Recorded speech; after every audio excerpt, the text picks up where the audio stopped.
Welcome back. This is Todd Sylvester with the Todd Sylvester Inspires Belief Cast. Thank you again for joining me. I'd like to thank our sponsor, Veracity Networks, and my good friend Drew Peterson. Thank you for believing in me and supporting this. And I want to thank all of you guys for tuning in week after week after week. It's been a phenomenal ride. I'd also like to thank Paul Cardall. That beautiful music you're listening to, he's given me permission to play it at the beginning and end of all my podcasts, and he's an amazing guy. So thank you, Paul. And I also want to thank all my guests in the past who have been on this show. That's why this has been successful, because of the amazing people that have been on here and been willing to be vulnerable in sharing their story.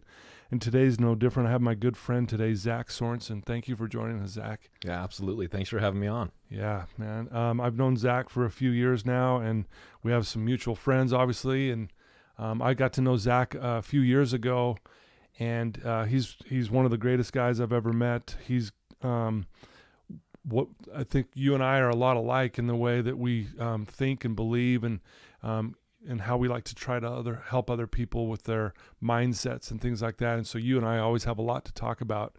So a little background on Zach. First of all, he is an author of the book, The Hard 90, How to Prepare, Compete, and Progress in the Mental Game. And I can't wait to talk more about this. You are currently the mental performance coach with the Atlanta Braves. You played Major League Baseball with the Cleveland Indians and the Los Angeles Angels of Anaheim, right? Yeah. Okay. Did I say that right? That's right. In 1998, you were the second-round draft pick out of Wichita State University, where he earned All-American and All-Academic American honors. As the member of the 1997 and 2001 U.S. national baseball teams, he captured a silver medal in the International Cup. And again, you're an author, speaker, and a proud husband and father, and just an overall amazing guy. So thank you for taking time out of your busy day to be with us. Yeah, this is going to be a lot of fun. I'm excited. Yeah. So why don't you tell us a little bit about your, upbringing, in your family life and where you grew up? Yeah, for sure. I grew up. I've got two brothers, younger sister who toughened me up as we made this process and went through it. And I grew up here in Salt Lake. Mom and dad, awesome role models, mentors. We worked hard through our childhood, and we enjoyed life, and it was a lot of fun. So very sports oriented. Older brother, college football player, University of Utah. Okay. Yeah, a lot Right of fun watching him do his thing. Younger brother played college baseball out at Kansas State University, which was great, and I ended up playing at Wichita State. My younger sister was the best athlete of all of us. Really? Oh yeah, by far. So we did sports a lot, and my parents instilled in us the importance of work ethic. The things that you want in kids, my parents made a big deal. So being a good teammate, right? Work ethic, never being outworked. In fact, quick story. I'm a young kid at the store with my mom at Target. Some people call it Target, but I think we were at Target. And I see this T-shirt, and I said, it says somewhere someone is practicing, and when you meet them in a head-to-head competition, he'll beat you. Wow. And I looked at that shirt. It made me so angry. Really? That I said, Mom, I need to buy this. We ended up buying that shirt, and I think I wore that thing at least 4 days out of the school week, so because that was where I was going to be, it was work ethic, and here we go. Right. And you wanted to practice. And how old were you when that? Yeah, I was a young kid. I mean, probably, 11, 12 years old. So, right. So it was a big deal for me. And I give credit to my parents for that. They taught us how to work. They taught us how to chase whatever that is you want to do. And instead of just hoping that things happen in your world, you go get it. Yeah, we were just talking off air here a minute ago about how, we understand that, 90% of the mental game, it's mental, right? And changing our belief systems. And then we ask our clients, how much time are you spending on working on that? And sure, it's unfortunate. We hear a lot of times, not hardly at all, right? Yeah. So, and that's one of the things why you've been so successful in your life is because you really do have that, hey, I'm going to go earn what I need to go get, right? You put in the effort and that kind of thing. Yeah, absolutely. And I know we'll get into this later, but a big part of that is recognizing where you're struggling. Right. And not being afraid to go there. And I think if you can do that, recognize where you're struggling, go there and learn from it, and then apply that into tomorrow's, schedule of things that you're going to attack, you can get to where you want to get to. And I know we'll get there later. Get there, but that's kind of what I've learned over time. So, Right. and this carried me. I ended up playing at Wichita State University. Unbelievable experience out there. We were ranked #1 in the country. Wow. College World Series. That's amazing. A lot of fun, and had Yeah. some great years out there, and was mentored by some amazing coaches and teammates. And What position do you play? Yeah, I was Were a you playing? shortstop. Shortstop. Shortstop, Okay. yep. Yep. Played short out there for 3 years, and then drafted by the Cleveland Indians. Yeah. Unbelievable experience. Played 10 years professional baseball, parts of 2 years up in the big leagues, and it was just for me. Obviously, it was a dream that I was able to achieve, but for me, it was just a school, man. I just Yeah. learned from everybody up there, and the higher up I got, the more I learned. Yeah.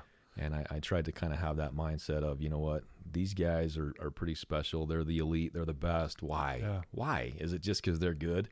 And what I found out was interesting is often, it wasn't that they were just the most talented. Really? Yeah. Well, we're going to talk about that too. I want to jump back just a little bit. You're a very confident guy, and you carry yourself very well. As a kid, were you always this confident? I mean, I know sports, I would imagine that played a part in feeling confident about you. We mentioned off air too that preparation, what was it? Preparation. Yeah, confidence comes from preparation. Confidence comes from preparation, exactly. So Sure.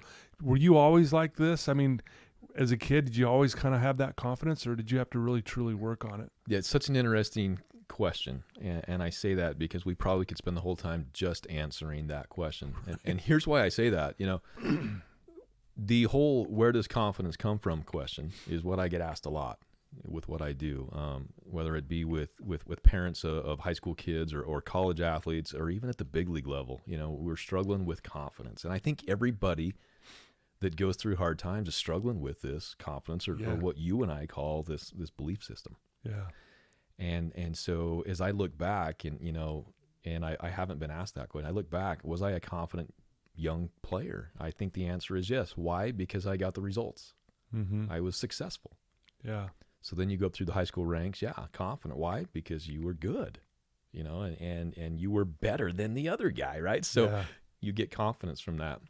I go into college baseball, and I played pretty well. My freshman year, I was okay. Had some good teammates around me. We won. So, okay, we're on a winning team. I'm playing for the #1 team in the country. Am I confident? I would say probably yes, right? And then you get to pro ball, and all of a sudden, guess what? They're pretty good. Yeah. Those guys are really good. In fact, after I spent some time in the big leagues and I came back down, I would have people that would ask me, "Man, you really struggled up there. Your batting average was low. You really struggled. Why?" And I said, "You know what I learned?" And they're like, "What?" And I'm like, "Those guys are good. They're really good." Yeah. And so I think early on, my thoughts and my views, and this mimics what I think most of the listeners today and most of the coaches out there would say, well, where does it come from? And I think we would say confidence comes from success.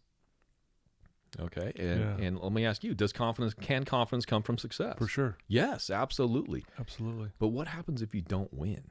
Yeah. So I'm out talking to a college coach, and he this is the exact conversation. I said, "What's going on?" They were like 9-30 and struggling. And he goes, we just aren't a confident team. And he goes, until we win, we will never be confident. And I'm like, well, what if you don't win for 3 years? Does that mean the players that come through that little gap are never going to be confident? And I'm like, we got to figure out where we can get it from other areas. Right. And so back to your initial question. Yeah, I was a confident player as a young player because I had success. Yeah. And I didn't need to go get it from other areas. But as you go into pro ball and you start, I struggled in the Major League Baseball, and then even after baseball, when you become a dad and you go through tough times, you struggle. Yeah. And so do you have confidence at that point? And I'll be honest, I've dipped and struggled with that. And then I start learning about it and studying it. How can I gain confidence even when I'm not winning? Okay, and so this is where this gets exciting. That's a good question, yeah. So and so that's where I've studied, and that's what I try to give to my athletes, to my teammates, to my children. Yeah, I was going to say, does that spill over into just an average, everyday person who maybe doesn't play sports? I would imagine that it does. Yes, it does. And so I've debated on how deep I get into this, and we'll see. But vulnerability is important. Yeah. So why did I choose what I chose? I wanted to find something I'm passionate about, and I found it. And the reason why I became a mental performance coach is because I needed more training when I was playing professional baseball. I needed it. I was, I'm out there, I'm doing well, and I'm a professional athlete, and everyone is like, dude, you're the best, and they want your autographs after every game, and it's all cool. But then the lights come on, and they say play ball, and I'll be honest, there's times where I'm like, don't hit me the ball. I don't want you to hit me the ball. Seriously. And what's interesting, in the introduction to my book, I tell this story about this, and I had many people say, man, you took a risk telling all your readers about this situation because we put you on a pedestal because you're a professional baseball player. Right. And I'm like, no. I see it completely the opposite. And they're like, well, what do you mean? And I'm like, and interesting, the day later, another guy comes up to me that used to play pro ball. And he's like, I read the intro to your book. And I'm like, oh boy, here we go again. And he's like, I was so refreshed to read that because I thought I was the only one that didn't want them to hit the ball to me. I thought I was the only one that was scared to death. Yeah. So I think we're all dealing with this. We really are. Sure. And so it's important, the sooner you can be vulnerable, especially with someone who can help you, the sooner you can start attacking these things that are slowing you down. Yeah, vulnerability is the key. One of the things I talk a lot about too is the amount of vulnerability you're willing to express will be equal to the amount of happiness you'll experience in your life. And for you to start your book off just being vulnerable right off the gate, I think people, like you said, can relate with that because I think every single one of us on some level, we're struggling. Oh, yeah. Right? Oh, and I think that's life. And we have our really good days, but then there's days where, please don't hit me the ball. Totally. And that actually kind of surprised me when you said that. Yeah. Like, because again, I know you and you're a confident guy. You believe in what you do. Right. But it's also refreshing from my perspective just to hear you say that going, wow, here's this guy. He's in the major leagues and he's saying, don't hit me the ball. Oh, yeah. And I think it's happening, like you said, more than you think. I mean, sometimes we look out there and we're like, man, I wish I had their life. Yeah.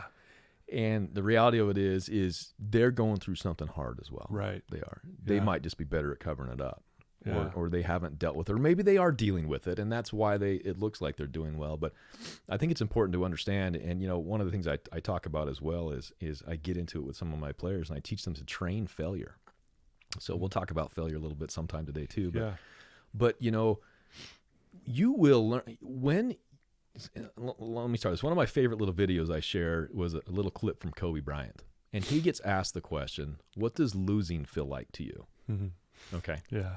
And if you've seen this or not. But I don't know. But if I were to ask you, what does losing feel like to you? I mean, you're this superstar athlete. What does losing feel like to you? Well, my first thought is it sucks. I don't like losing. Right. It hurts. Yeah. But there's also a part of me where I'm going to try even harder next time, and I'm going to do my best to maybe not make it happen. But totally. But yeah, it's kind of a motivator. Yeah. Yeah. So I go around and I ask this question, what does losing feel like to you? And I get, it sucks, it's Yeah. no fun, it's embarrassing, and it is. Yeah. And then, but here you have Kobe, who's one of the best ever, and I've enjoyed studying him, recently. Sure. And what does losing feel like to you? And he says, it's exciting. And I'm like, no, it's not, was my response. But then you listen to him talk about it, and he's like, that's where the answers are. Mm. So you have weaknesses that are exposed during a loss or losing or failure. Mm-hmm. And when weaknesses are exposed, that's when you have the opportunity to grow and to get better. And he goes, you go back, you look at your loss. He goes, the process is the same, whether you win or you lose. It's all the same. Right. And he's like, but you go back and you look and you see what you did well. You see what you want to do better. And then you put a plan together on how you're going to do it. Yeah. And he's like, so we get so scared of failure and losing. And that's what creates this lack of confidence is the outcome. Okay. But at the end of the day, the elite, the best of the best, they almost embrace this failure stuff. Right. They push themselves to the edge because you know what? They're going to learn. Mm-hmm. And interestingly enough, oftentimes if you're pushing that, you're pushing that to the edge, you're going to do big things. Yeah. As long as you can have that mindset that I'm going to learn from this mistake. Learn from it and then keep working hard and keep pushing it and not giving up. Totally. And I love that. And that's very well said. I'm glad you shared that. So, you've obviously had success. I think, correct me if I'm wrong, I hope I'm right on this. Yeah. Wasn't your first time at bat? Didn't you hit a home run in the pros? It was not my first time at bat, but it was my first hit. First hit. Yes. Yeah, it was a home run. Yeah. Yeah. Yeah. In fact, I should have probably just stopped right there. You know, I'm good. that's it. I'm out of here. But yeah, it was going back, the same thing we're talking about. It took me eight, in my ninth at bat, I got my first major league hit. The longest 8 at bats of my life. I bet. It's like, let's go. Because you want to perform and you want to be right. Yeah, and all the eyes are on you. All the eyes, your friends and family, which you love, the support, they're all there. But they're there. I mean, their eyes are on you. Sure. And then, so I finally I got my first hit, and it was a home run down against the Diamondbacks. So fun. Yeah, fun. That's awesome. Well, so why don't you explain a little bit too? What does it look like being a mental performance coach? Currently you are with the Atlanta Braves. Yeah. You've done this for a long time with other teams as well. What does that look like? What does that even mean? And then why is that so important? And why is that role so critical? Yeah, that's an awesome question, and I want to tell real quick just kind of how I got into it. So I got done playing the game. I came back home. I loved being home every night with the family. My kids were at the age where it was awesome, and my family's my life, and so it was definitely the right move to stop playing the game at the time. So and have an awesome career. Job is great, love it, but I just want to make a difference. And I felt like I was given this education through baseball that I could help other people. Right.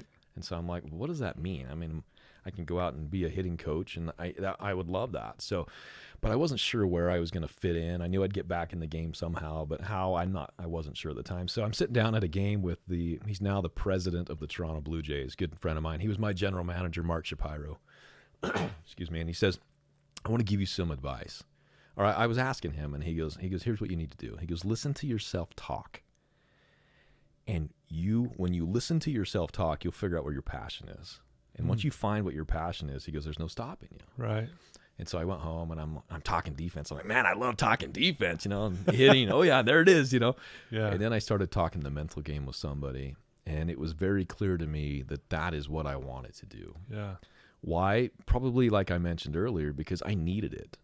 I've struggled with belief system at times. Sure. I think it's impossible for someone who plays sport to not struggle with belief system at times, especially the game of baseball where you fail every single night. Yeah. Okay. So, and I needed more of that. And I felt like, why did I make it to the big leagues? Because I wasn't as talented as everybody out there. Well, I think I made it because I had a little bit of a mental edge. Maybe it was the work ethic we talked about earlier. Sure. But Yeah. at that level, everybody works, right? Yep. So what is it? Well, the reason why I felt like I didn't play longer in the big leagues is because I was beating myself up mentally. And I didn't know what to do about it. Right. And I wanted to help these young athletes, right? On the flip side, my son was going through some tough times, and he's one of my heroes in my life, and he has taught me more about life because of the battles and struggles he's been in. Sure. And I thank him every day. But he's like, Dad, what do you mean thank you for what we've been through? Right. No, this has taught me. So I love it. And so here I am. I have this double, thing staring at me, and I'm like, let's go figure some things out. And so I call, Mark back, and I'm like, I figured it out. I'm like, I'm going to be a mental performance coach. And he says to me, so like sports psychology, he goes, that's great. And I'm like, I'm not a sports psychologist. So I have a master's in sports psychology, but I make a point about this because I think it's important. And I think it's important to all of your listeners. Okay. I don't call myself a sports psychologist. I call myself a mental performance coach. And the reason why is because I'm super particular about, I'm going to help you put things into place that you're going to do about some of your concerns and issues. So when I go work with athletes and they hear that they're working with a sports psychologist, sometimes they're like, oh, that's because I'm broken.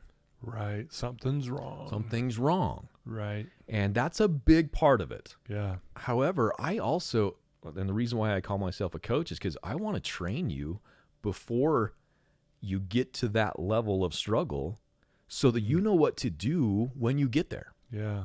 Okay. So you don't have to hit rock bottom. I like that. How are we going to respond?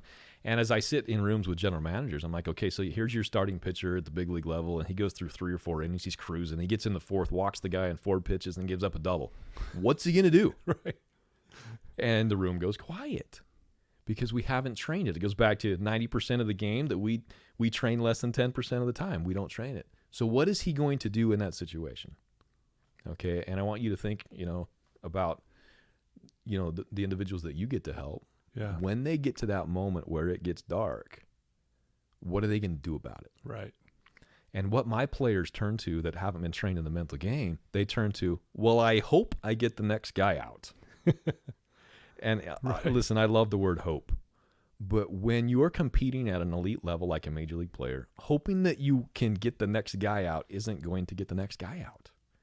And so, and some experiences that are close to me at home, when you get to a dark place in your life, just hoping you're going to get out of it might not be good enough. Right.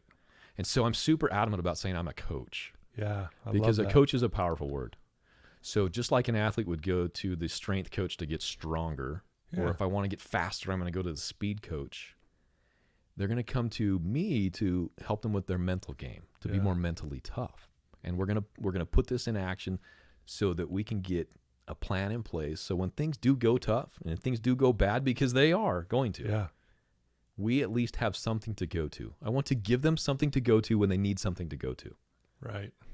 And if we can predetermine that and have that ahead of time, at least they have something to go to instead of just, oh boy, here we go, and I hope I can get through this. Yeah. I love that. Very well said. And thanks for clarifying that. That makes a lot of sense.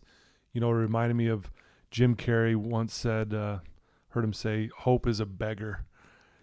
He says, why not take a chance on faith? Why not take a chance on believing? He said, hope walks through the fire. Faith leaps right over it. It's like, Yeah. no, I am going to get this guy out. Yeah. And if I don't, I'll get the next guy out. Yeah, exactly. And so I love how you point that out. That's really cool. Yeah, That's so awesome. so that's kind of how it all started. So I went and got my master's in sports psychology, and then my phone started ringing a little bit, and different scenarios. I love working with high school kids. I love working with college programs because these individuals, these kids are passionate about it. I was a little concerned about working with pro ball, Right. and my experience has been that it's completely the opposite. So, not completely opposite, but what I'm getting at is the higher up you get in professional sports, from my experience, the more eager these individuals are to gain as much information as they can, of having a growth mindset, Right. continually learning about all of the things that we're going to teach them, and then about implementing them into their game and their routines. Right. So I'm working with major league players, major league pitchers, and I'm like, man, I don't know if these guys are going to buy into some of the things. What's their Right. level of buy-in? And they are like, tell me everything that you've got. And they implement it. They apply Wow. it. Yeah. That's nice when you have a client who's motivated to do right. whatever you're asking them to do and learning from you. So It's why? powerful. Let me ask you this: why are certain clients motivated and some not? They're not ready to change, or they don't want to put in the work to change. Yeah. Yeah. When they say they want it, they're basically just saying, I wish I could change. Well, you don't really want it, though. Yeah. And At the it's, end of the day. yeah. So two things, exactly what you're saying. Two things that I've seen. Number one is they don't think they can. So Right. belief system. Yep. And number two is their why's not big enough. Yeah. So as I've looked at this whole scale, why does a major league player, why is he so willing to make an adjustment so fast where maybe a college player isn't quite as ready, Right. Well, there's a big why when it comes to making the adjustments that need to be made to sustain a major league contract, Right. caliber of play. I mean, Yeah. there's a lot of whys, and I'm not just talking money, but money's a big one. Yeah. They need to be the very best of the best at all times, or there's going to be somebody else. Yeah. So there's a why, So quick story, a college baseball coach was telling this to his team before the game, and he's talking about a gentleman friend of his that, was overweight, and for the last 30 years he can say, yeah, my New Year's resolution is I'm going to lose weight. And Right. every year he's like, I've tried everything. I can't do it. I can't do it. Well, unfortunately his daughter gets sick and she needs an organ transplant. And he comes to find out he's a perfect match. So he goes in, sees the doc. He says, let's do it. I would do anything for my daughter. And the doc says, I'm not going to operate. Well, why not? He goes, it's unhealthy to put you on the table. I can't operate on you knowing that you might not make it through the surgery. And he's, Right. His response, of course, is, you know what? I'd rather it be me than her. And the doc's Right. like, well, good for you, but I won't do it. And his next question is, well, how long do I have? And he says, you have 6 months. So Wow. what happens? He goes out and loses 100 pounds in 6 months. Well, why can he lose 100 pounds in 6 months now when he couldn't lose 10 last year? his why got really big. Yeah, the why was there. So I encourage my athletes and non-athletes as well. If you need motivation, figure out what your why is. And you want high motivation, find a way to make your why big. Right. Because it is. I know it is. We all have huge whys. Sure. You just gotta recognize it. I love that. Yeah, that's powerful. Well, speaking about equipping people with the right tools and this and that, you mentioned about a high school wrestler that you worked with. Share that story about how that, helped him and what tools and stuff that you worked him with. Yeah, this was super fun because, I spent a couple really good lunch appointments with my good friend Todd Sylvester and learned his views on what we struggle with and how to help it. And like I said, I'm really big on, well, what can we do about it? And so I took one of your tools and I said, I'm going to see if this works, right? So I get a call from a dad, random, never met him, never heard of him. He's like, hey, I hear you work with, athletes and this and that. Can you come work with my son? And I'm like, sure, what's the situation? Well, he's a high school wrestler. And I'm like, okay, I don't know wrestling, but hey, this stuff, like you said, it crosses lines, right? Sure. So I walk in there and son's not in the living room when I get there. It's just mom and dad. And I'll tell you what, this is a wrestling family. I mean, you think about what big, piece of art or picture you have above your mantle. And this was not one of those. This was like wrestling jerseys and trophies. I mean, this was it. You could tell this is what they do. Yeah. And, when I walk into a home like that, I'm very curious on the dynamics of the conversations that are being had around the dinner table. Sure. I think you know what I'm talking about. Yeah. Oh yeah. So I get there, great parents, very supportive of their wrestling boys, and what's going on? What's the deal? And they're like, oh, our son, he's struggling. I'm like, well, what do you mean struggling? Well, he was a state champion as a freshman, unbeaten. I'm like, oh, that's big time. That is big time. And I'm like, okay, so why am I here, right? Yeah. And so they said, well, he got beat this year. And I said, okay, like once? And they're like, yeah, he lost mid-season to a kid from up north, right? Yeah. And I said, all right. And they're like, it really just sent him tail spinning down. And I'm like, well, what do you mean? And they said, well, you should see him. He's just struggling. He doesn't want to have dinner with the family anymore. His grades are going down. Wow. He's quiet and disrespectful. So we're starting to see some of these different scenarios. And I'm like, interesting, And, right at that point, I said, okay, well, where's he at? And so they bring him in, and right away, first thing I noticed is body language.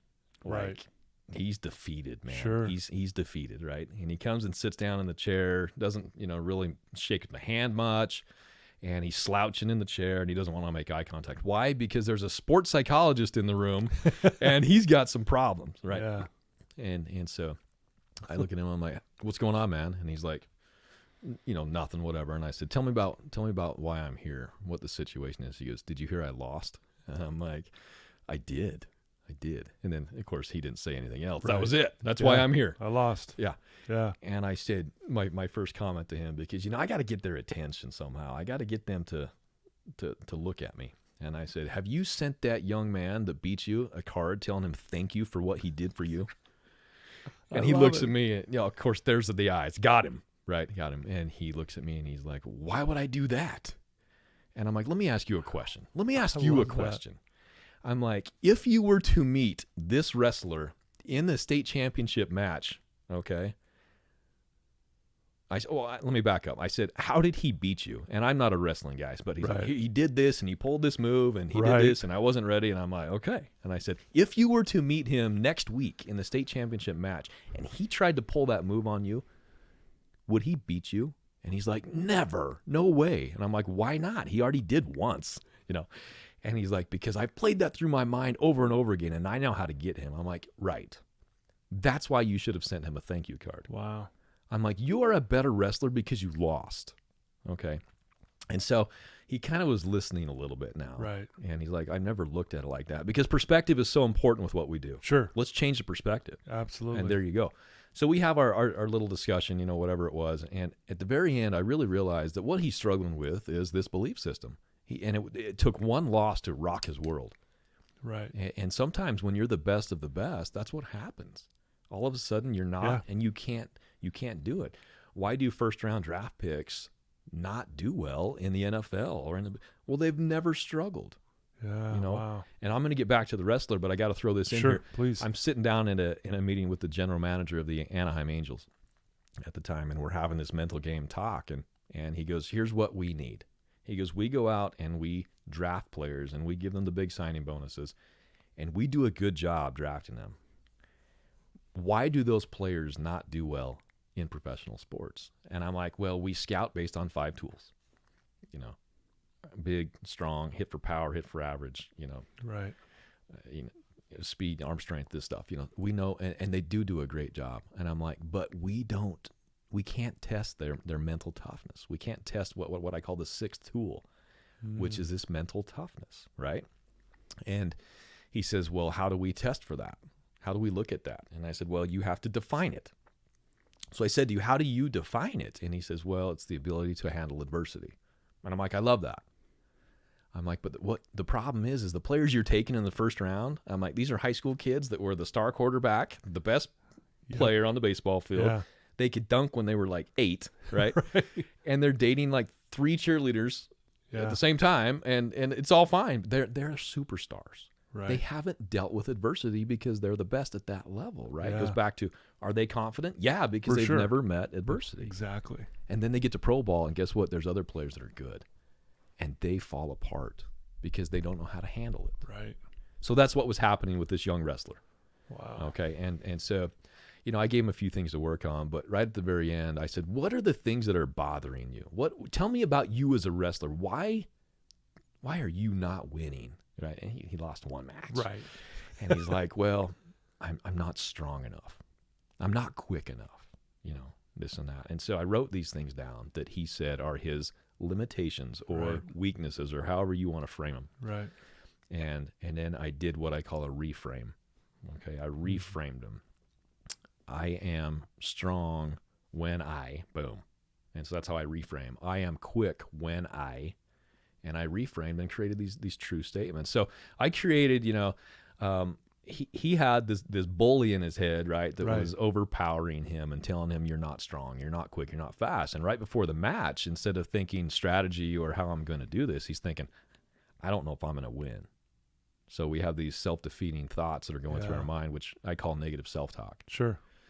And they're overpowering his thinking. And he goes out there and you will become what you believe, right? Yeah. I know you believe that, Yeah. right? And so he's pumping his brain. So I created this power statement, this champion statement, right? And I wrote it down on a piece of paper, and it said something like, you know, I'm powerful beyond belief. I'm more stronger than you can imagine. And I'm more prepared than anyone out there, and I can take anyone down. And I handed it to him. I said, I want you to read this to me. And he read the first 2 sentences and handed me the paper back. And I'm like, why did you hand that back to me? Yeah. And he goes, I don't believe it. And so I said, I'm going to read it to you, and I want you just to hear it. And same thing. I get through like sentence number 1, eyes drop, head goes down. Yeah. Why can't you hear this? He goes, because it's not true. And I said, how important is wrestling to you? And he says, it's my life. And I'm like, when's your next match? He goes, well, I got region this weekend. I got state tournament next weekend. I'm like, oh, good. We have 4 days to change this. Perfect. And I'm like, how important is this to you? And then so here's where, you know, my good friend Todd Sylvester comes in. I write this down. I said, I want you to put this on your mirror. And I want you to read this out loud to yourself every day. Now, you got 5 days till your tournament. Right. I want you to read this out loud to yourself every day 100 times. 100 times a day, I said, which is, you know, that's a lot. Yeah. But he got 5 days. And so I take off, I leave, all went well. He goes and does well in the region tournament, end up getting beat in the state championship match. Okay, so, and I kind of, that's not bad. He actually said he wrestled really well, but the guy got beat, and he wouldn't, anyway. So a year later, my phone rings, same dad. Hey, is there any way you can come out and work with, you know, so-and-so? And so I hustle over to his house, and same scenario. I'm sitting there talking to mom and dad. Yeah, he's had a good year. It's been successful, this and that. So young man comes walking in. Wow. Body language. I mean, chest out, head up, walks over to me, shakes my hand with a firm handshake, Right. sits on the edge of his chair, sitting up tall. And I'm like, what is going on with you? Yeah. And he's like, I've had a good year. And I'm like, so you've won? And he's like, well, yeah, but, you know, I've had a good year. Okay. And so I said, anyway, we talked for a little while. And I said, what's the difference? What happened? Right. What did you do? Because I want to know. Sure. Yeah. And he says to me, he goes, last year when you challenged me to read that, statement every day, he goes, I didn't do it. And when I lost in the state championship match, he goes, of course I was upset that I lost. He goes, but I was more upset that I didn't do what you told me to do. He goes, so every single day since that loss, I've read that statement to myself one time a day, and I believe it. Wow, that's powerful. And so he goes out, and does well in the region tournament, and then a week later, state championship tournament, and his parents send me a picture of him holding his arms up in the air as a state champion. Wow. It's just the belief system, man. It sure is. You just flipped it, right? Yeah. You flip the belief system, and you change perspective. And when you have that change of perspective, and you can attack belief system, and you can create confidence. Yeah. Okay, you can create confidence, then we can gain momentum. Exactly. No, I love that. Thanks for sharing that. Yeah. I want to talk a little bit about your book here, The Hard 90. There's certain principles that you teach and this and that, and there's a lot there. And maybe if you have one you want to just share, or I can pick one out, whatever you want to do. Okay. But I want to hear more about what's in this book. But what are some of these other things that you're teaching these players, and obviously outside of that, just people, that come and reach out to you, that want help. For sure. And we'll see where this goes, because, we could, like we've talked about, we could talk for hours, and there's a lot of things that we enjoy. Yeah. The very first thing I talk about is process over outcome. And here's why I talk about it. The number one thing I get asked again is confidence. Right. And if you look at there in my skills that I teach, so there's 7 skills that create the skill set of mental toughness. And then what I focus on, though, are the drills underneath the skills. So the drills create the skill, and the skills create the skill set. Gotcha. And the drills are important because those are the things you're going to implement and apply and Right. do day in and day out. So the very first one I talk about is process over outcome. And here's why. Yeah. Where do we get our confidence from? Everyone says it comes from outcome. It comes from, did we win? Did we get a hit? Did we score a goal? And the very first drill that I give my athletes underneath that is control what you can control. Okay, so quick story that I tell with that is all of our kids play soccer. Okay, when you grow up, one of the first things you do is you go play soccer. And as a parent, and I'm going to ask you some questions here, as a parent, what kind of player do you want? You want a player that's going to hustle. What else? You want a player that's going to... Yeah, who's going to score a goal? Who's going to be the most active out there? Active. Right. Energy. Good teammate. Okay, so this is what we want from our kids. Yeah. Okay, so how do we pull that out of them? How do we pull that out of them? So let's say your son or daughter goes out and plays a game on a Saturday, and you get stuck at work and you can't be at the game. Yeah. It breaks your heart. You hustle home after work. You get there. She's having, she's crushing some lunch or whatever. Mm-hmm. And what is the first question you ask her? Hey, how'd you play? How'd you play? Okay, now what does that mean? Yeah. Just means, did you do good or did you do bad? Did you do good or did you do bad? And very often what that leads to is, did you win? And then how many goals did you score? Now, the reason why you ask how many goals did you score is because in order to pull that out of them, the things we want them as a player, we say, for every goal that you score, I will give you something. I'll give you $1. Reward. I'll give you $5, whatever it might be. So then I go to my guys and I'm explaining this to them, and I said, so you go out there, you play really hard, you hustle, you're a good teammate, you're high-fiving, you're this, you're that, you're in there, you're focused, and you don't score a goal. So you come home, Dad missed the game. Dad's like, hey, how many goals did you score? And you're like, I didn't score any goals. And you're like, really? Well, why not? Okay.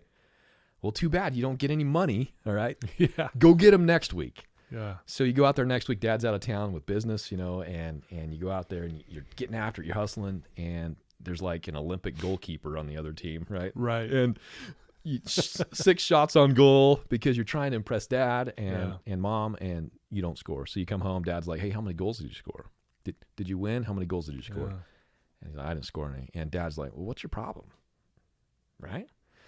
So then I asked the question. I said, can you control if you win, yes or no? Can you control that? Let me ask you that. Can you control if you win? Yeah. Okay. So, and these are hard. These are tough questions. Can you control if you win? I don't think you can. Okay. Because I can go out there and I can play and I can give it my best and I can lose. right? Right. So the best team doesn't always win. It's just the team that played the best that day. Yeah. So you can't really control if you win. Now, let me ask you this. Can you control if you score a goal, yes or no, in soccer? Well, based on that, I don't know. Probably not. Right? Tough question. So let's shift to baseball. Can I control if I get a hit in baseball? So dad comes home. How many hits you get? 0. Why not? Yeah. Well, I hit 4 line drives that all got caught. Yeah. I can't control it. Yeah. But all the questions that we are asking our kids, or all the questions we're asking ourselves, okay, it's the wrong question. So when you focus on controlling things that you can't control, you actually become out of control. And I think, let me say that one more time. When you focus on controlling things that you can't control, you become out of control. Ooh, I love that. We've all been there in our life. Yeah. And now for your listeners here, I want to make sure that they're thinking about that in sports terms because it makes sense, and then think about it in your life. Right. When you focus on things you can't control, whether it be relationship, whether it be this, whether it be that, whether it be does she like me, does he like me, you can't control a lot of these things. Yeah. But that's all we focus on. We try to control We it. try to control things you can't control, and as a result, you become out of control. Yeah. So then I go back to these kids, that I'm working with, and I'm like, let me ask you this. Go back to your soccer days. Let's say that I miss your game, and I come back, and I'm like, hey, how was your game today? Oh, we lost. I didn't score any goals. That's the response. How was your attitude out there on the field today? That was good. $1. Oh, how was your effort out there? $1. Yeah. How was your energy? $1. Did you compete? $1. Wow. Okay, so think about this. And then I asked them, I'm like, here's my question. Next week, can you repeat those things that I just gave you $1 for? Your attitude, your effort, your body language, your energy, your competitiveness, your self-talk. Yes, I can repeat those. Why? Because they're in their control. Yeah. And now you're getting the type of athlete that you want every single day. Yeah. Okay, but we're just focused on the wrong thing, the things we can't control. Yeah, and then if you do happen to get 3 or 4 goals, then that's like, gravy on top of all of that that you're controlling. Totally. And, right? And what happens, you will get 3 or 4 goals. Yeah. Because it's not just about the end result. So there's so many things in our life with what we do that I relate to. It's like a light switch. Right. Okay. Confidence. Well, you're either confident or you're not. The light switch is on or it's off. Okay. We could talk about perfectionism. It's either I'm perfect or I'm not. And I'll be honest, that light switch is off most of the time. Yeah. So all of these things, we're just not quite focusing on the right thing. So that's been a really big thing, is control what you can control. I hit that really hard. No, I love that. The next thing I'm really a big believer in, this may be one of the last ones because I'll talk about it for a minute. No, but you're good. Is we got time. I'm a really big believer in what you would call self-awareness, and the term I use is being an honest self-evaluator. Okay, and that's what I talk to my athletes about. So, and it's real easy in sport, but you can apply this to anything. I have my kids do it. Right. Okay. And what was interesting is, as I implemented this, I applied it. I came up with it. I applied it. I implemented it. And then I told you about that Kobe Bryant video, and he says it in the video. And so I'm like, yes, there it is. Like he does it too. Okay. So after every single game, I challenge my athletes, because what happens is we get done with the game and then we just go back to our real world. We leave and it's over. Right. Well, there needs to be a certain amount of time after a game where you evaluate your game. Why? Because like Kobe says, there's answers there that you need to gain. Right. Okay. And I'm a firm believer that we are a work in progress. I really am. And I know you are as well. Sure. I take that little step further. So I have this t-shirt that says work in progress, right? But I slow down how I say it. I want to work in progress. So that's the area that I want to work in, is progress. And remind me to come back to what I was saying, because I this just took me a different direction. No, you're but good. This is important. You're good. And this is something I wanted to talk about today. Yeah, please. So 2 years ago, I'm working with the Texas Rangers organization, the minor league players, and the Major League Baseball draft had just happened. So you draft a player each round, or and they come in, and obviously the guys that get taken early get a huge signing bonus, right? Yeah. So these are unbelievable players. Sure, yeah. So the top 7 picks for the Rangers were in, and I got a chance to, talk to them, introduce myself, meet with them, and just basically offer, what I do for them. And I'm talking to them, and it's awesome conversation. I mean, these guys, we gave a signing bonus anywhere from $300,000 to like $7 million. Okay, so yeah, we're talking some serious reward for being really good. Yeah. And these are mostly kids that just got out of high school. So crazy scenario. So I'm sitting down talking to them, and man, I'm so excited for you. This is your dream. This is what you've been working so hard for your whole life. Congratulations. You're the best player. As soon as I say the word best, what happens? Yeah, pressure. Their eyes drop. Eyes drop. Head goes down. Yep. Now, let me back this up real quick. The week before, I'm sitting in a church meeting, and someone was given a talk about the topic good, better, best. Yeah. And you nod because you know what I'm talking about, and you enjoy that talk. Yeah. So let me tell you, based on that, because I'm a big believer in this, okay, the good, better, best model. If you are good, my job as your dad or as your coach or as your mentor is to help you to become better. And if you're better, then I'm going to push you to be best. The best. And I agree with that, and I think we all do. So here I am down there again with the Texas guys, and as soon as I say the word congratulations on being the best, what they do? They drop their eyes. They put their head down to the point where I was like, why do you drop your head when I tell you you're the best? And finally one of them says, because I'm not. And I said, but we just gave you $7 million, You're the best. And he's like, I'm not the best.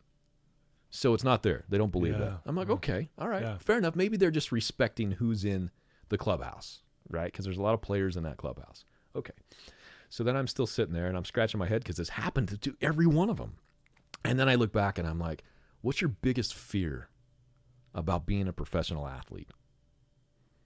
And each one of them said the same thing to me. They said that I'm not going to be good enough. Okay, so hold on to that for a sec. So I go back home and I had a chance to work with a youth group, and I'm sitting there and I'm like, I'm going to play on this. I'm going to see what happens. Sure. So I have professional athletes, and now I have a youth group through church, right? And I'm like, all right, I got some questions for you guys. First of all, I just want you to know I'm so excited to work with you. It's so much fun to be here. You're some of the best kids I've ever been around. And what happens? Boom, eyes drop. Go down. And I'm like, all right, I got to quit. Why? When I said that, why do your eyes drop? Yeah. And then finally, like the fourth kid, because the first three didn't say anything, but the fourth kid was like, not the best, struggling, going through some tough times, not the best. And I'm like, what's your biggest fear about life? What's your biggest fear about going to college? What's your biggest fear about getting married? Is it the same fear? And it came out again that I'm scared that I'm not going to be good enough. So here you have this good, better, best model. Right. Okay. Yeah. And we're not the best. I mean, they're not even saying maybe. They're like, no. And the biggest fear is that we're not going to be good enough. I think we can relate to that, all of us. Yeah. So then I sit there for a week and I'm thinking about it, and I'm like, all right. I go back down to Texas and I'm like, all right, good. I'm like, can you guys control if you're the best? Yes or no? And I ask him that. And some guys say yes, some say no. And I'm like, no, you can't control if you're the best because there's probably always somebody better. Right. Can you control if you're good enough? And let me ask you that question. Can you control if you're good enough? Yeah. Yeah. I look at that as doing your best. Okay. Can you just go out and did you do your best? Yeah. It's kind of like what you said about rewarding your kid for good effort, being a good teammate, having some energy, right? Totally. Yeah. And so this question's been such an interesting one because I get half yes and half no. And here's what I've come up with. I agree with everything that you say, 100%. Yeah. But can you control if you're good enough? The tricky part about this question is it depends on who's asking the question. Because I might be good enough for this person, but not good enough for this person based on the same thing. Sure. So we're always trying to we're always wondering if we're going to be good enough, but it doesn't completely depend on what we do. It depends on who's asking. Yeah. So we spend our whole time worried that we're not going to be good enough, okay, and knowing that we're not the best. But that's where our focus is, and those are things that we can't control. And we already had a big talk about this. When you focus on things that you can't control, you become out of control. Out of control, yeah. So we got to eliminate focusing on those two things. So in the good, better, best model, if you can't control being the best and you can't control being good enough, what's the other one? Yeah. Better. So I asked them, I said, can you get better every single day? Yeah. Absolutely. And every single person I've asked can say yes to that. With authority. Eyes don't go down when you say that one. They say, yes, I can. And I said, that's what our focus is going to be on. Okay, so that's what one of my big focuses on is you're going to get better every day. But I can't just sit here and tell you that that's what you're going to focus on. I have to teach you how. So, and this happens a lot in our industry. We talk about getting 1% better. Yeah. Okay, great. That's still not good enough for me. I need to teach you that. So what does it mean to be 1% better? So I'm like, all right, how can I make that work? What's 1% of your day? You know how much time that is? Hardly any. It's 14 minutes and 24 seconds. Is that what it is? Yes. Yeah. It's 14 minutes and 24 seconds. And so I say to my players, my athletes, you told me that mental performance in sport is 90% of the game. 90%. I'm not going to make you train it 90% of the time. Right. But can you invest, and I use the word invest, can you invest 1% of your day? And so to my individuals who maybe they're not even athletes, right? But they're struggling with whether it be addiction or whatever it might be in their life, can you invest 1% of your day into helping yourself get better based on something that you struggle with? And everyone's got to say yes to that, right? 14 minutes and 24 seconds. Because when you say 1%, it's like, oh, well, yeah. Yeah. And so that's what my goal is with everybody, 1%. Let's get 1% better. Okay, so I love it. And so I'll go around. Here's what's cool about it is, I fly from team to team because in professional baseball they've got 5 or 6 different teams, and so I don't get to be with them all the time. That just got me so emotional. Not I don't know fun. why, dude. 1%. It's compounding interest, right? Yeah. 1% better. And now, so this is all coming together. So, and I'll get to that. So at the end of a game, I'm really big on self-evaluation. What did I do well? What do I want to do better? And how am I going to do it? And then next to how am I going to do it, I write, what is my 1424 for tomorrow? So I build this into my routine for tomorrow, okay? So let me give you an example. I go out there and let's say I'm a basketball player. Well, I'm gonna make you do this because this is fun. Here you go. All right, put me on the spot. So Here we go. You just played it. You just played your big basketball game last night. Yeah. Okay. You played well. You guys end up getting beat, but you had a pretty good game. This and that. What did you do well in the game? I scored some points. I hustled. I played really good defense. I shut my guy down. Perfect. Yeah. I love it. And it's so hard for us to be able to do. It's so interesting to me. People can tell me what they're no good at all day long. But I'm like, what'd you do well? And they're like, And I'm like, you had 34 points. That's good. Yeah, it's not bad. But we aren't, we're so worried about looking at all the negative. Yeah. So I make them do that. I make them do it first. What'd you do well? What do you want to do better? Yeah. I want to be able to score better, be more, have a better active jump shot in certain situations. I want to be able to read the defense better. Okay. Yeah. Awesome. I love it. How are you going to do it? Now, the more specific you can get here, the better this is going to be. So let's do this. Let me assume that you said, what'd you do well? I scored 34 points and I had this and that and blah, blah, blah. Awesome. What do you want to do better? Well, I'm usually a pretty good free throw shooter, but last night I was 6 for 10 and I'm better than that. I'm better than that. Yeah. So how are you going to do it? Meaning, how are you going to get better? What's my 1424? Yeah. So what are you going to do tomorrow to help with the weakness that was exposed during the game? Yeah. So I'm going to shoot some foul shots tomorrow morning for at least 14 minutes and 24 seconds. Absolutely. But at the same time, visualizing that I am a good, free throw shooter. Cool. So, okay. So here you have a weakness in the game last night that was exposed. Yeah. We usually get scared to death of exposure of weaknesses or failure. Right. We go hide underneath our pillow and hope that it goes away. But guess what? When you have a weakness that's exposed, it doesn't go away. It doesn't. Mm-hmm. So now it turns into, what are you going to do about it? Yeah. Okay, embrace it. Yeah. Okay, so I was 6 for 10 last night. My free throws, awesome. Now I know what I need to do tomorrow for my 1424. So my advice to when I go work with, high school basketball programs, at the end of every single practice session, put 1424 up on your clock and let them do their thing. Yeah. And how cool is it as a coach to look out there and see Johnny over there dribbling, Billy shooting free throws, David's over there grabbing an assistant coach because he wants to work on his move down low. Yeah. How awesome is that? And what's happening? We are progressing. Yeah. We are working in progress, and we're getting better on the things that we don't do well. Mm-hmm. Now, let me ask you this. When you start seeing progress in things that you don't do well, what happens to you as a person? You gain confidence. There it is. Okay. Yep. When you start seeing progress. So what are we chasing? The biggest obstacle we have in sport, in life, I dabbled a little bit in addiction. It's not my world, but I have some experience in it there. Yeah. The problem is it's back to the light switch. Mm-hmm. I'm either sober or I'm not. Okay. I'm either a major league all-star or I'm not. I played in the big leagues for 2 years, and there's been many times where I felt like my baseball career was a loss. It was a disappointment. Wow. Because I hit 150 as a major league baseball. Total disappointment. It's a light switch. I'm either the best or I suck. Yeah. We can't think that way because the light switch is going to be off all the time. Right. Right. So instead of going there, we're chasing progress. Yeah.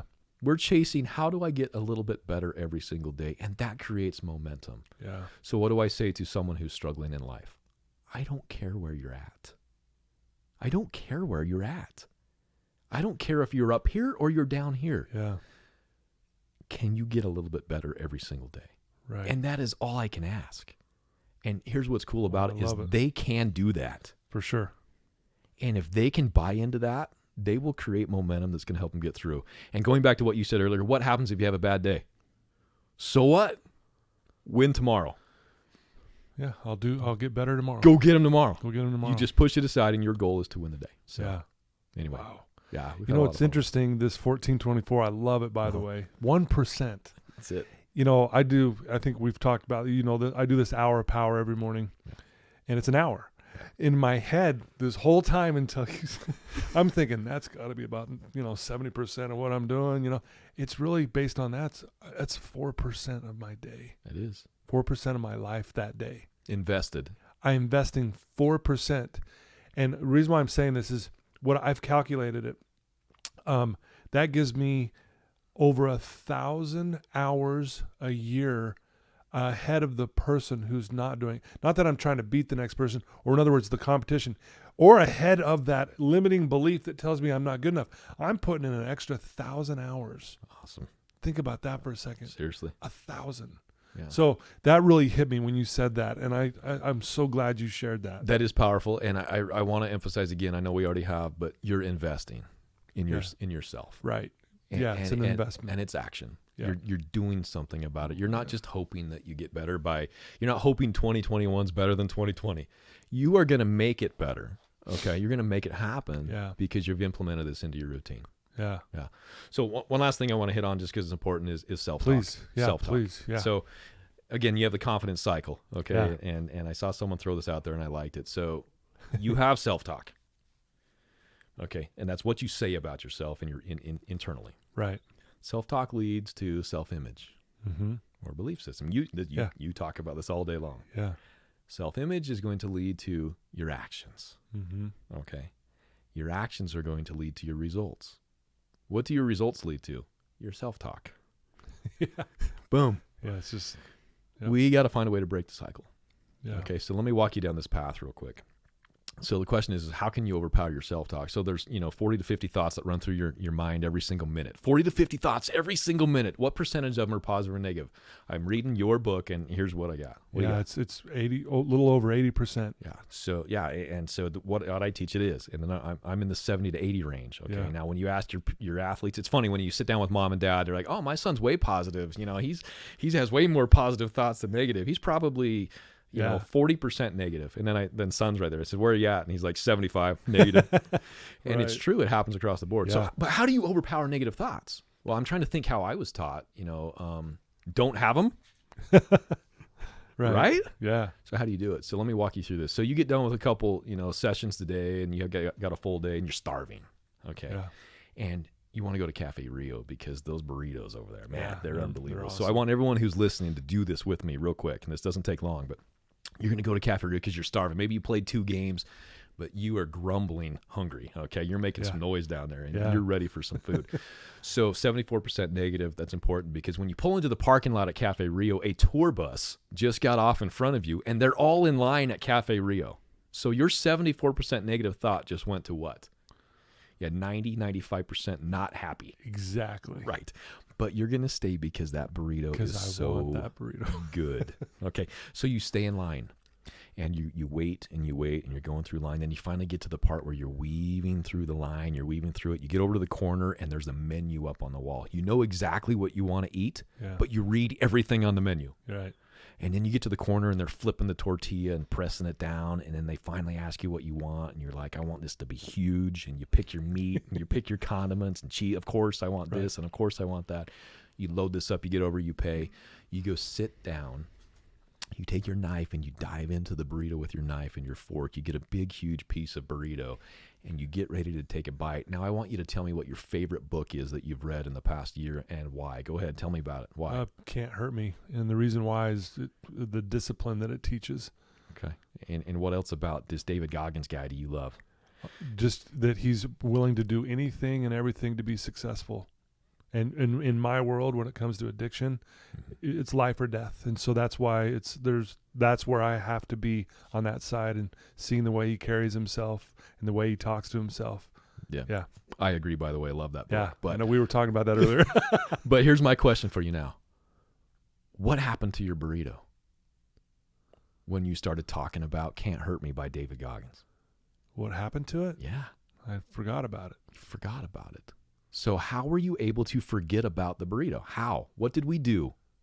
We changed our focus. Okay, you change your focus and take that deeper. What did you do, though? We didn't just say, hey, let's change our focus. What did I make you do? Think of something else. Take it further.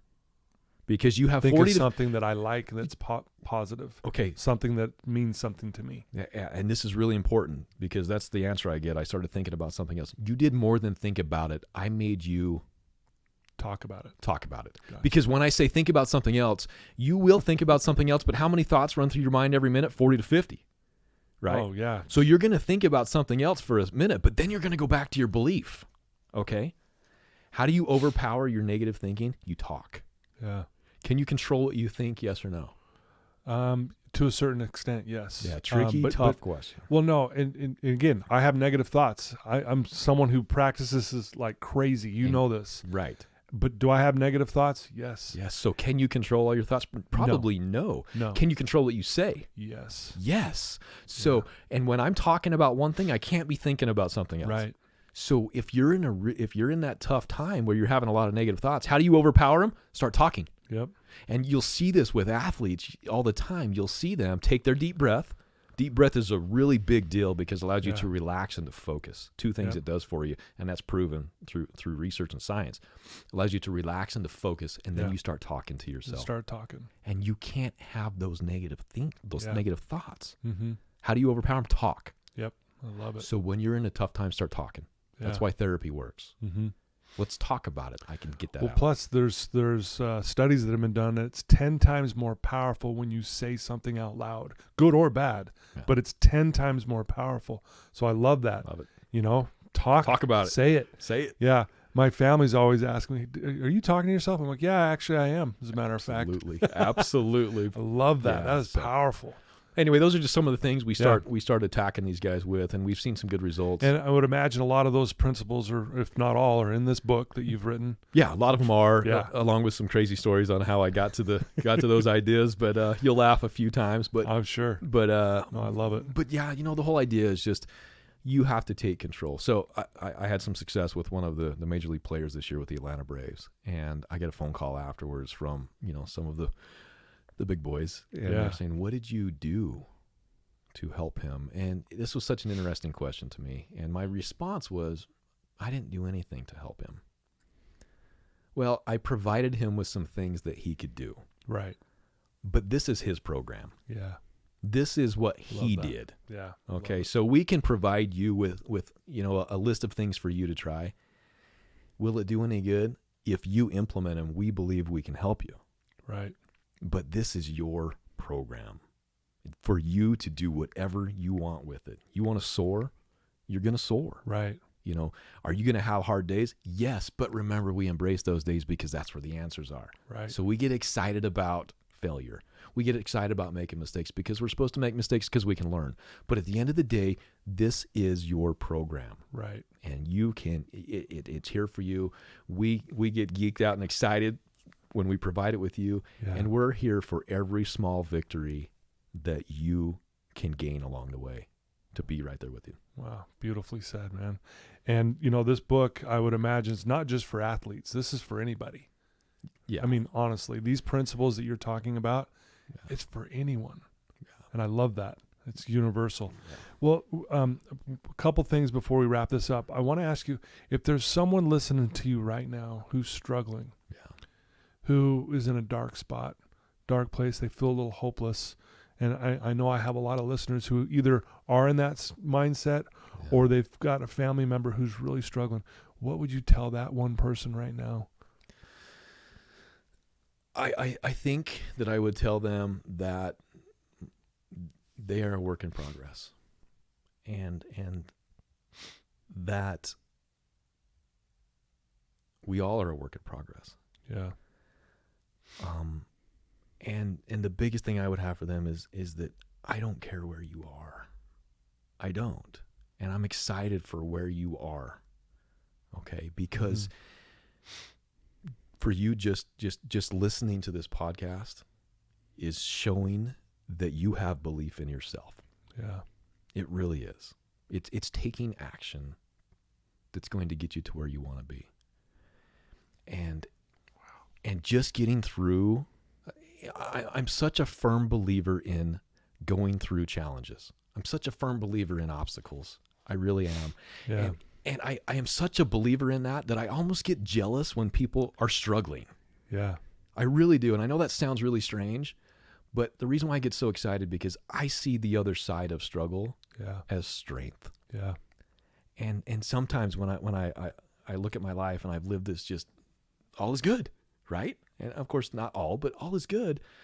I get jealous because I see the struggle and I'm like, the lessons that they can learn from the tough times they're going through give them such a great perspective and a better perspective than I have. Wow. I love that. And I'm encouraged for them. And obviously I encourage them to seek, Todd Sylvester out, yourself out, or to reach out and start to learn as much as you can. Yeah. But here's the deal. My challenge to them is to narrow their focus. Yeah. Narrow your focus. Yeah. Okay. Everybody wants to win a state championship. Sure. We all do. You're right? not different than anybody else. Yeah. So how do you win a state championship? You narrow your focus. Wow. What does that mean? Your goal is to win one game at a time, right? Yes. But guess what? They're trying to win one game at a time too. Narrow your focus. I want to have a good at bat. We're getting there. Yeah. Narrow your focus. Yeah. I want to win this pitch. Yeah. Okay. I want to win this pitch. Put contact on that ball, right? What happens if you don't win this pitch? So what? Next pitch. Okay. So in the addiction world, we want to be sober. We want to be happy. That's way big. Mm-hmm. Narrow your focus. How are you going to do this? You're going to win your day. Yep. How are you going to win your day? You're going to win your hour. Yeah. How are you going to win your hour? You're going to win this moment. Yeah. And when you win this moment, celebrate the crap out of it. Yeah. Okay, narrow your focus because how do you do it? You create victory by creating small wins, by narrowing your focus and just win this moment. Yeah. Just win this one. Sometimes it's hard to make it through the day. Yeah. That's too big. Narrow your focus. Wow. Beautifully said, Zach. That's amazing. If someone wants to reach out to you and they want to ask you a question, they want to get a copy of your book, or they want to know more about what you do, what's the best way for them to do that? Yeah, so I've got a website that's kind of in work. It's Z Sorensen. Remember, I'm a baseball player, so I'm a little slow to the party here, but zsorensen.com. Okay. And you can kind of see a few things there. You'll have some contact info, but then, social media, I'm on Z Sorensen 4 is where I'm at, or Zach Sorensen on Facebook, but at Z Sorensen 4. And I'm climbing into this world of sharing. It's new to me, sharing, but that's where they can get me and, reach out to us, because personal victories for me are seeing other people, seeing that light come on inside of them. And so we embrace those moments where we can share some of our experience and our knowledge or whatever it may be. Yeah. So we love you reaching out to us. Yeah, please. And I'm excited for you, Zach, honestly, that you're going to share more, because we could talk for a few more hours, but I know we got places to go, but thank you for being willing to come here and share, just a small portion of what you do and how you do it and the way you live your life. And I'm sitting here just going, man, this was like, I get to do this today, this morning. This is how I get to start off this early day with you. So thank you for what you do. And thank you. And thank you to your listeners, because you guys crushed your 1424 today if you listen to this. And and so that's victory. That's victory. a win. Yeah, that should be your next book. It should be 1424. Well, I'm not kidding you. fun. Well, thank you, Zach. You're amazing, and I'm so grateful that I know you, and thanks for taking the time to share some amazing things with us today. Thank you. You bet. There you go, listeners. I told you, man, this guy's awesome. Please reach out to Zach. If you also want, you can ask me a question or whatever, and I can get you linked up with Zach. Please, I'd like you to get your book too. Get that out to as many people as we can. But thank you for tuning in. I love you guys. I believe in you. If you are struggling, I love what Zach said. Narrow it down to winning the moment. I love that. And that's really applicable for people in addiction. So thank you, Zach, for giving us that insight and so many beautiful insights today. So guys, please take this, listen to this over and over again, because I guarantee you'll listen to this again and go, oh yeah, what did he say here? What did he say here? Write these things down. Again, that's another way to narrow your focus. I mean, I was taking notes this whole time. I got to be totally honest. I got all kinds of stuff that I'm like, I got to implement this. I got to work on this. And please do that. And just know that you're loved and we love you. Thanks for all your support, and can't wait for Zach to be back on. Take care, guys.